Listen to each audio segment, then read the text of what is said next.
Hey, and we're back with another episode of Before You Buy, that show where we give you some straight up gameplay and our first impressions on the latest games releasing, and today we're talking Modern Warfare 3.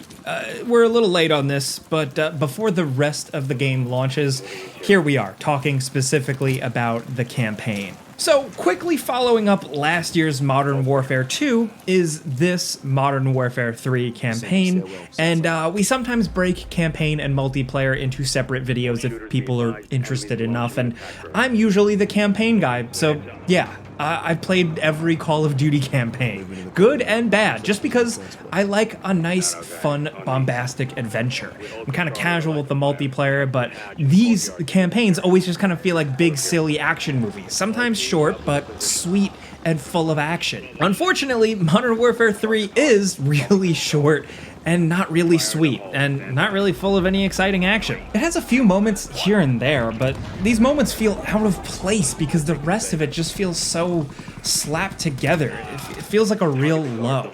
Now, just before we keep going, we're not playing a review copy. We bought this, and this footage is captured running on PS5 and is spoiler-free. So anyway, housekeeping aside, the setup here is the gang is in action. You know, Ghost, Price, Gaz, Soap, Laswell, Farah, all kind of assembled after the interesting Modern Warfare reboot and the OK Modern Warfare 2 campaign. They're doing their thing until the big bad villain, Vladimir Makarov, shows up and the world is under threat as he and his army works to do bad guy stuff, frame other countries, launch bombs, and cause chaos. This one feels most removed from the previous games, because despite some end-of-the-world stuff going down, like the stakes, a lot of it still feels really low-key, and presentation-wise and tonally doesn't quite match up to the previous two campaigns, especially the first one. Kind of just starts and moves along with the occasional cutscene, but a lot of it is told over voiceovers over maps. And I know none of that stuff is out of the ordinary for a Call of Duty campaign, but nothing really exciting ever happens. And again, despite nukes and bombs and bad guys, there's really just a couple of moments here and there. There is still Price, who is definitely the standout here. I've said it before, I've said it again, the actor behind him just feels unique, and the character has a really good presence. But most of the characters they've also built up don't really get to shine as much as they could in this game, because I'll just be frank, this is a really, really short campaign. It might take you 4 hours on one playthrough on normal or hard. Listen, if you just play multiplayer, you probably don't care, but hey, even if you're buying this as part of an overall package, it still needs to be up to par. And that's the biggest problem. It's not only that it's just a few hours, it's that it's not a very good few hours, to the point where some missions aren't even really missions.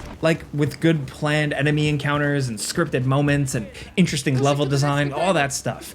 Some missions actually are just kind of glorified bits of Warzone, the multiplayer mode. Yeah, these quote-unquote weapons-free open combat zones you're dumped into are chaotic, but bland.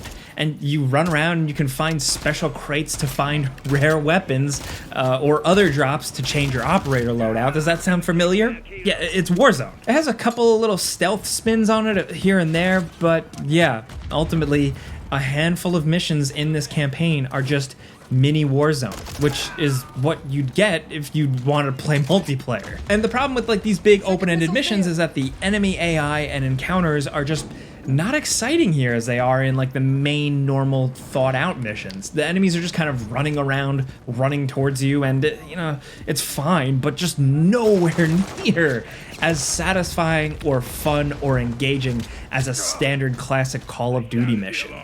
You also just lose out on interesting levels and good shootouts in fun, thought-out areas. Here now, it's just open fields with generic bunkers or storage facilities with containers and crates and boats. Plus, the objectives usually just amount to run here and grab this. Bring up your map, just go to that thing and do it, you idiot.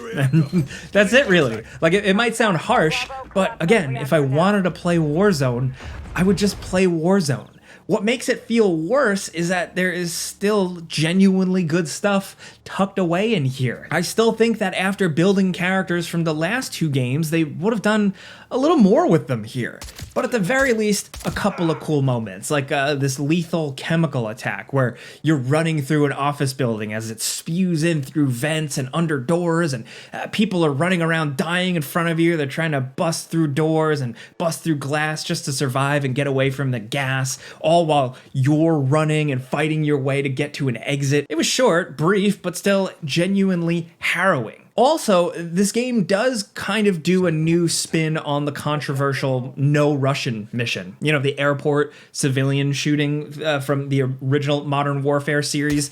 That original mission made headlines and it was divisive. Some people thought it went way too far, but either way, it was a creative choice and it was cemented in video game history and fandom either way. Now, this time around, it's like a new brutal Makarov scheme, but in a different setting. I don't know if it's gonna hit as hard or like stoke mainstream conversation as much, but still, I found it genuinely terrifying and unsettling. Mission accomplished there. They did something compelling.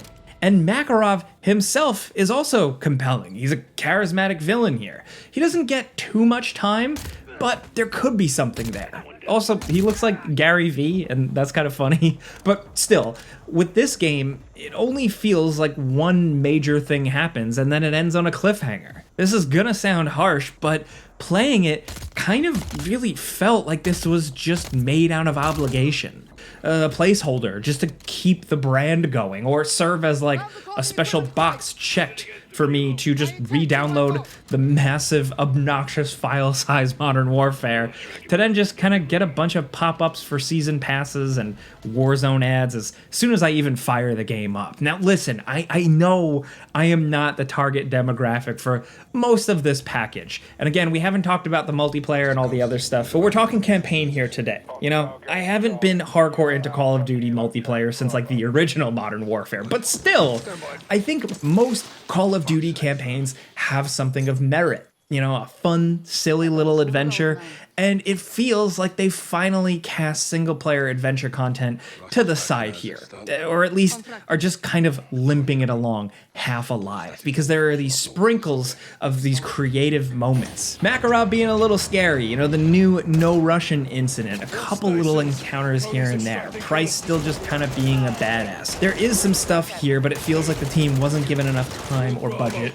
to really flesh out a compelling new adventure to play through, and just kind of slapped some Warzone maps together. I was disappointed, to say the least, but this has kind of felt like it was inevitable. There was a Black Ops just a few years ago where Call of Duty was like, nah, we're not gonna do single player here. The new Modern Warfare reboot was a high, but it does feel like they're losing interest in single player, fun adventures, campaigns, and that's a shame. Maybe I'm old, maybe I'm becoming a dinosaur, but I don't like to see that. So not too much more to say here. I am pretty harsh on it. I know if you're just looking for something and you blast through it in 3 or 4 hours and you are at least like, you know, moderately entertained, there is that, but I don't know. I just expected more here. Potato, potato. This just clearly feels like a smaller side project that gets in the way of zombies and the next big Warzone thing. But hey, that's just me. This is a before you buy. You know how this goes down by now. I give you some pros, some cons, and some personal opinion. And now I want to hear yours down in the comments. What do you think about this campaign? Chances are, if you jumped into it, you finished it already. What do you think they're gonna do if they do a Modern Warfare 4? Modern Warfare. Let's go. Let's talk anything about this, about Modern Warfare 3, whether you're interested in the rest of the package, if you want to see us cover that, or you're just, I don't know, looking for something to watch about video games today. If we helped you pass the time there, all you can do is click the like button. It legitimately helps us. Thank you. But, as always, thanks for watching, and we'll see you guys next time.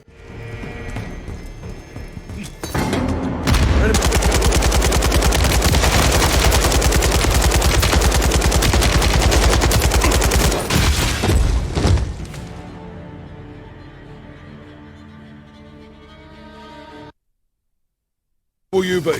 I'll get to a safe position and hold the launch as long as I can. Go, now! Holding. Prep for contact.